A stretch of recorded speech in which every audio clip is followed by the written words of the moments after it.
আল্লাহকে যে ব্যক্তি পেয়েছে সে দুনিয়ার সব পেয়ে গেছে। আল্লাহকে যে পায় নাই সে আসলে কিছুই পায় নাই, ইহকাল পরকালের কিছুই পায়নি। এখন আমরা আল্লাহকে পাবো কিভাবে, এটা বড় প্রশ্ন না? যে আল্লাহর কাছ থেকে, যে জান্নাত থেকে আমরা পৃথিবীতে চলে আসলাম, আর সেই জান্নাতে যেতে হলে তো আমাকে আল্লাহকে পেতে হবে।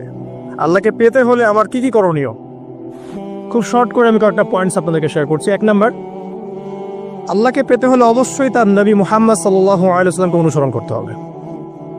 এছাড়া আল্লাহকে পাওয়ার দ্বিতীয় কোনো পথ নাই। আল্লাহকে পেতে হলে অবশ্যই তার নবী মুহাম্মদ সাল্লাল্লাহু আলাইহি ওয়াসাল্লামের আদর্শগুলো জীবনের প্রতিটা ক্ষেত্রে বাস্তবায়ন করতে হবে। চলাফেরা, ওঠা বসা, খাওয়া দাওয়া, ইস্তেঞ্জা করা, মুআমেলাত, ব্যবসা বাণিজ্য, অর্থনীতি, সমাজ, রাষ্ট্র, সব ক্ষেত্রে আপনাকে মুহাম্মদ সাল্লাল্লাহু আলাইহি ওয়াসাল্লামের তরিকা, আদর্শটাকে ফলো করতে হবে। তাহলে আপনি আল্লাহকে পাবেন ইনশাআল্লাহ। যে ব্যক্তি আল্লাহকে পেয়েছে সে দুনিয়াও পেয়েছে, আখিরাতও পেয়েছে। যে আল্লাহকে পায় নাই, দুনিয়াও বরবাদ, আখিরাতও বরবাদ। 1 নাম্বার তাহলে কি কাজ?